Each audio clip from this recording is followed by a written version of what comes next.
2027 के लिए चंद्रशेखर आजाद का बड़ा ऐलान, बोले नगीना मॉडल पर लड़ेंगे चुनाव।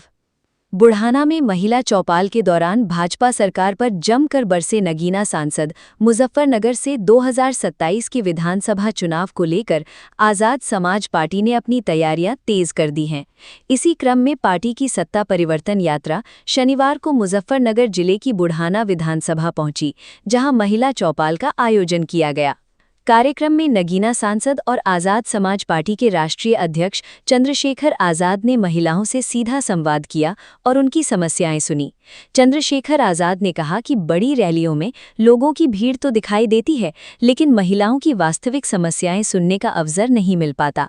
इसी वजह से पार्टी ने फैसला किया है कि सत्ता परिवर्तन यात्रा के हर पड़ाव पर महिला चौपाल आयोजित की जाएगी, जहां महिलाओं से सीधे संवाद कर उनकी समस्याओं और सुझावों को दर्ज किया जाएगा। उन्होंने कहा कि पार्टी के 33 प्रमुख मुद्दों को भी महिलाओं के बीच रखा जा रहा है, ताकि ये जाना जा सके कि इन विषयों पर महिलाओं की क्या राय है और उनकी प्राथमिकताएं क्या हैं।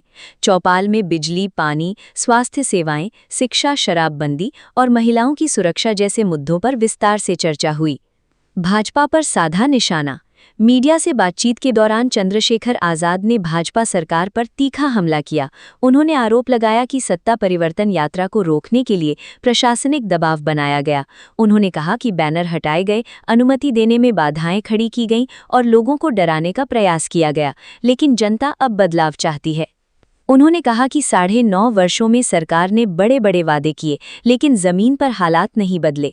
ग्रामीण क्षेत्रों में सड़कें बदहाल हैं, बिजली की समस्या बनी हुई है, अस्पतालों में डॉक्टर और सुविधाएं नहीं हैं, स्कूल बंद किए जा रहे हैं और युवाओं को रोजगार नहीं मिल रहा।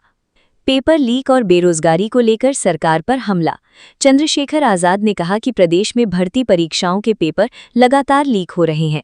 उन्होंने दावा किया कि पुलिस भर्ती से लेकर अन्य बड़ी परीक्षाओं तक में गड़बड़ियां सामने आई हैं, जिससे युवाओं का भविष्य प्रभावित हो रहा है। उन्होंने कहा कि महंगाई लगातार बढ़ रही है, किसानों को गन्ने का भुगतान समय पर नहीं मिल रहा और बिजली के बढ़ते बिलों ने आम लोगों की कमर तोड़ दी है। उन्होंने प्रीपेड बिजली मीटर योजना पर भी सवाल उठाए और कहा कि इससे गरीब परिवारों पर अतिरिक्त बोझ पड़ेगा। नगीना मॉडल पर लड़ेंगे 2027 का चुनाव। चंद्रशेखर आजाद ने 2027 विधानसभा चुनाव के लिए अपनी रणनीति भी साफ कर दी। उन्होंने कहा कि आजाद समाज पार्टी नगीना मॉडल को जनता के सामने रखेगी। उनके अनुसार नगीना मॉडल ऐसा मॉडल होगा जिसमें सभी धर्मों और वर्गों का सम्मान होगा, युवाओं, किसानों और महिलाओं की समस्याओं को प्राथमिकता दी जाएगी और सरकारी दफ्तरों में गरीबों की सुनवाई सुनिश्चित की जाएगी। पत्रकारों के लिए भी किया बड़ा वादा। चंद्रशेखर आजाद ने कहा कि उनकी पार्टी सत्ता में आने पर ग्रामीण पत्रकारों के लिए विशेष नीति बनाएगी। उन्होंने दावा किया कि पत्रकारों की सुरक्षा सुनिश्चित की जाएगी, उन्हें वेतन और पेंशन जैसी सुविधाएं देने पर भी काम किया जाएगा। शामली के लिए रवाना हुई सत्ता परिवर्तन यात्रा। बुढ़ाना में महिला चौपाल और जनसंवाद कार्यक्रम के बाद आजाद समाज पार्टी की सत्ता परिवर्तन यात्रा शामली जिले के लिए रवाना हो गई। पार्टी का दावा है कि ये यात्रा प्रदेश भर में जाकर जनता को जोड़ने और 2027 के विधानसभा चुनाव के लिए माहौल तैयार करने का काम करेगी। जनपद मुजफ्फरनगर से सचनामा न्यूज के लिए संवाददाता तनवीर मलिक की रिपोर्ट।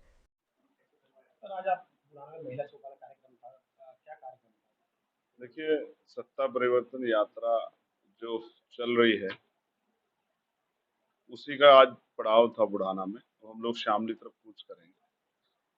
तो रैलियों में तो लोग पहुंच जाते हैं, भीड़ में बहुत देख भी लेते हैं, लेकिन महिलाओं से उस तरह से जो गेट टुगेदर जो है, उनकी समस्या सुनने के अवसर नहीं मिलते हैं। तो तय किया गया कि जहां भी रुकेंगे वहां महिलाओं से सकारात्मक वार्ता करेंगे और जो पार्टी करना चाहती है, अपने जो 33 विषय उनको भी महिलाओं के बीच में रखेंगे, जो उनके जीवन में बदलाव से जुड़े हुए हैं, उसी के लिए और उनकी समस्या का एक डेटा इकट्ठा करने के लिए, जिनको कल हल किया जा सके, उसको लेके कार्यक्रम था। एक अच्छा संवाद हुआ, सकारात्मक संवाद हुआ। उनकी परेशानियां चाहे बिजली की हो, चाहे वो पानी के भराव की हो, चाहे स्कूल की हो, चाहे हॉस्पिटल की हो, तमाम चीजें सुनी। चाहे शराबबंदी को लेकर उनके विचार क्या हैं, जो पार्टी काम करना चाहती है उसको लेके उनके विचार क्या है, क्या उनकी सहमति समर्थन है या नहीं है। तो लोकतंत्र में लोगों की भावनाओं का सम्मान होना जरूरी है। एक सकारात्मक वार्ता हुई और मुझे विश्वास है कि उस वार्ता से एक अच्छा संदेश जो है जाएगा और महिलाओं को भी अपनी बात, अपनी समस्या कर रखने के, सुनाने का मौका मिला है। उनके मन में भी एहसास हुआ कि कोई हमारी बात को सुनने वाला है। सर कल मेरठ में कार्यक्रम था, आज शामली में कार्यक्रम है, उससे पहले आज आपने बुढ़ाना में मेरठ में कार्यक्रम है और बीच में आपको कार्यक्रम को परमिशन नहीं दी गई थी, सर आप क्या कहेंगे? देखो, जब सत्ता डरती है या सत्ता तानाशाही हो जाती है, वो विरोध को सुनना नहीं चाहती, आलोचना को, अपनी जो है, जो अपने के द्वारा किए गए कार्यों पे जनता का क्या विवेक है, उसको जानना सुनना नहीं चाहती, और वो निरंकुशता अहंकार में रहती है, तो कई बार वो लोगों को डराने का धमकाने का प्रयास करती है। उसी प्रक्रिया को उन्होंने वहां दोहराया। हमारे बैनर हटा देना, बैनर फाड़ देना, परमिशन ना देना, लोगों को डिटेन करना, लोगों को डराना, लोगों के सामने जो है ना भय पैदा करना, ये सारे काम किए कि यात्रा विफल हो जाए, लेकिन यात्रा विफल नहीं होगी, क्योंकि उत्तर प्रदेश का मन है, उत्तर प्रदेश के लोगों की भावनाएं हैं कि अब इस निरंकुश सत्ता को जाना चाहिए, जिसने पिछले 9.5 साल में वादे तो बहुत किए, लेकिन जमीन पे कुछ नहीं किया। सर आपने अपनी यात्रा का नाम सत्ता परिवर्तन यात्रा रखा गया है, आखिरकार सत्ता परिवर्तन यात्रा क्यों रखा? नहीं, सत्ता परिवर्तन एक संदेश है उस सरकार को जो निरंकुश हो गई, जो न्यायपूर्ण शासन नहीं देना चाहती, जो एक नए उत्तर प्रदेश की बात कर रही है। हमारा उत्तर प्रदेश बहुत अच्छा है, हमें अवसरों की जरूरत है, हमें रोजगार की जरूरत है, हमें मेरठ में हाईकोर्ट बैच की जरूरत है, हमें यहाँ उद्योग धंधों की जरूरत है, कुटीर उद्योगों की जरूरत है, हमें यहाँ अच्छी सड़कें, ग्रामीण क्षेत्रों के विकास की आवश्यकता है, बिजली की आवश्यकता है। कोई नया पावर प्लांट लगाया हो तो सरकार ने, आप बता दो। मैं कह रहा हूँ एक्सप्रेस वे बनाइए, बहुत अच्छी बात है, लेकिन ग्रामीण क्षेत्रों की सड़कों का तो हाल देखिए आप। जब लोगों की जेब में पैसा ही नहीं होगा, जब लोगों के पास रोजगार ही नहीं होगा, जब लोगों के पास उनको न्याय नहीं मिलेगा, जब हर दफ्तर में जो है वो भ्रष्टाचार की भेंट चढ़ जाएगा, कोई भी दफ्तर में जाएंगे तो वहां जो है बिना पैसे काम नहीं होगा, तो ऐसे में जनता का के हित कैसे आगे बढ़ेंगे? जब अच्छा स्वास्थ्य नहीं मिलेगा, अस्पतालों में इलाज नहीं होगा, मशीनें नहीं होगी, टेस्ट नहीं होगा, डॉक्टर नहीं मिलेगा, नर्सें नहीं होंगी, डॉक्टर्स अवेलेबल नहीं होंगे, स्कूलों में अच्छी पढ़ाई नहीं होगी, आप स्कूल बंद करोगे तो फिर ऐसे में कैसे बदलाव हो जाएगा? आप तो लोग स्कूल नहीं बंद कर रहे, बच्चों का भविष्य बंद कर रहे हो। कौन सी भर्ती है जिसका पेपर लीक ना हो रहा हो? नीट का पेपर लीक हुआ है, एसएससीजीडी के पेपर का आप देख लो, कुअवस्थाएं हो गई हैं, और पुलिस की भर्ती का पेपर देख लो, अब तो सीबीएसई बोर्ड, यूपी बोर्ड तक के पेपर लीक हो रहे हैं। तो आप कौन सी सरकार चला रहे हो? ये गरीबों की, नौजवानों की सरकार है, या उनको जो है उनको नोचने वाली, उनको डराने धमकाने वाली सरकार है? आप तो स्वतः देख रहे हैं किस तरह हिंसा हो रही है, लोगों को मारा जा रहा है। मेरठ में राष्ट्रीय स्तर की एक खिलाड़ी जो 44 दिन तक जिसकी डेड बॉडी जो है अनुष्का पाल की नाले में पड़ी रही, कितनी अच्छी कानून व्यवस्था आपकी। आप तो कह रहे थे बेटी को अगर कोई वहां उठा के देगा तो हर चौराहे पे यमराज खड़ा है। गेरुआ वस्त्र पहन के, संतों का वस्त्र पहन के कोई संत नहीं होता है। संत के लिए कुछ मानक है, संत की भाषा है, संत की जो है कर्म। तो उनको अगर आप कथनी करनी को देखोगे, 2015 में जो कह रहे थे कि गाय माता को राष्ट्रीय माता का दर्जा मिलना चाहिए, राष्ट्रीय पशु का दर्जा मिलना चाहिए, वही उनके सौर जो है बदले बदले से। आप इस बात से आइडिया लगा लो कि आज जब उत्तर प्रदेश में उनकी सरकार है तो क्यों नहीं राज्य पशु का दर्जा देते, क्यों नहीं राज्य माता का दर्जा देते, जिससे कि गाय की हत्या बंद हो जाए। तो आप तो गौ हत्या के जो है विरोध की सरकार बताते हो ना खुद को, गाय के नाम पर राजनीति करते हो, तो क्यों नहीं कर रहे हो? क्योंकि आपकी सरकार चंदा लेती है बीफ कंपनियों से। गौ हत्या में इस सरकार में, केंद्र की सरकार, उत्तर प्रदेश सरकार में हम लोग बीफ एक्सपोर्ट में आगे बढ़े हैं, पीछे नहीं हटे। इसका मतलब ये सरकार सिर्फ और सिर्फ चंद पैसे के लिए किसी भी चीज को दांव पे लगा सकती है। इनकी कथनी करनी फर्क है। कहाँ है 2 करोड़ रोजगार, कहाँ है 15 लाख रुपए, कहाँ है किसानों की आमदनी दुगनी? आवारा छुट्टा पशुओं ने किस तरह के हाल कर दिए फसलों के। गन्ने की क्या स्थिति है, मिलों से पैसा नहीं मिल रहा है, बिजली ने कमर तोड़ दी है, बिजली के सरचार्ज आपने बढ़ा दिया था, विरोध, जनता के विरोध के सामने आप पीछे ले गए, आपने प्रीपेड मीटर लगा दिए। लोगों पर काम दे रहे हैं क्या? सरकार ने योजना लाई है, जिसको जो पहले जो है महात्मा गांधी जो है रोजगार ग्रामीण गारंटी गारंटी योजना थी, ग्रामीण रोजगार गारंटी योजना थी, उसको बदल के आपने जी राम जी किया।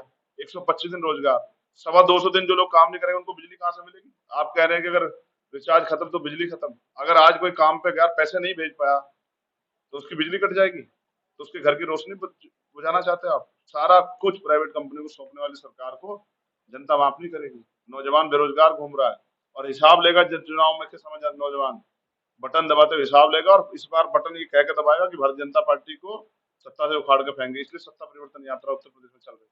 सर मेरा लास्ट सवाल है, 2027 में जो आपकी पार्टी है, आजाद समाज पार्टी, गठबंधन से लड़ेगी या आप अकेले ही चुनाव लड़ेंगे? आजाद समाज पार्टी नगीना मॉडल पे लड़ी, जैसे भारतीय जनता पार्टी गुजरात मॉडल पे लड़ी है, उस तरह से नगीना मॉडल पे आजाद समाज पार्टी लड़ेगी, कि जहाँ सभी धर्मों का सम्मान है और सबको साथ लेके आगे जाए, जहाँ नौजवानों की, किसानों की, महिलाओं की सुनवाई होती है, जहाँ दफ्तरों को में गरीबों की सुनवाई के लिए अधिकारी समय पर मिलते हैं, जहाँ सब लोग मिलजुल के रहते हैं, जाति धर्म के आधार पर अन्याय नहीं होता। ऐसा मॉडल जो भारतीय जनता पार्टी को भी सबक सिखा सकता है और गरीबों की राजनीति को मजबूत कर सकता है। क्या इस बढ़ती महंगाई में कोई गरीब का बेटा आगे बढ़ सकता है? आज तो पत्रकार भी सुरक्षित नहीं। हम पत्रकारों के लिए भी पॉलिसी ला रहे हैं कि जो पत्रकार ग्रामीण पत्रकारिता करते हैं उनको वेतन भी देंगे और पेंशन भी देंगे और उनकी सुरक्षा सुनिश्चित करेंगे। ये नहीं कर सकती सरकार। ये तो अगर आप सच बोल दोगे, आप मेरे पक्ष की बात करोगे तो जज ठीक है, बहुत अच्छी बात है। आप मेरे खिलाफ जाओगे तो आप पे मुकदमा कर देंगे, आपकी गाड़ी तुड़वा देंगे, आपके हाथ पैर तुड़वा देंगे, आपकी हत्या करवा देंगे। ये सरकार है? ये तो राजा समझ बैठे अपने आप को। ये किसान मजदूर उखाड़ के फेंक देंगे इस राजा वाली सरकार को, आप याद रखना। कहाँ है वो वादा कि बिजली का बिल माफ और जो है रेट हाफ, कहाँ है वो किसके लिए था? वो पाकिस्तान के लिए था किनारा आपका, या बांग्लादेश के लिए था, या चाइना के लिए था? आपने 2022 में लगाया था ना कि बिजली का बिल माफ करेंगे और बिजली के दाम हाफ करेंगे, तो आपने ना हाफ किए, आपने तो जो है सरचार्ज बढ़ा दिया था 10%। कच्चे तेल के दाम गिर रहे हैं, लेकिन आप यहाँ पेट्रोल डीजल पे आपने सैकड़ा पार करा दिया है। गैस पे आपने 1000 रुपये बढ़ा दिया। आप तो ऐसा लग रहा है कि सरकार ने लुटेरे बैठ गए हों जो दोनों हाथ से लूटना चाहते हैं। तो जनता उत्तर प्रदेश की मन बना चुकी है। बस जो बिखरा वोट है वो संगठित हो जाए, इसलिए यात्रा के जरिए लोगों तक मैसेज दे रहे हैं कि वो एकजुट होकर वोट करें और नगीना मॉडल जो है उसको अपनाएं और फिर देखें किस तरह जुल्म, जाति, अन्याय और धर्म और जाति के नाम सताने वाली सरकार का की विदाई तय हो जाए।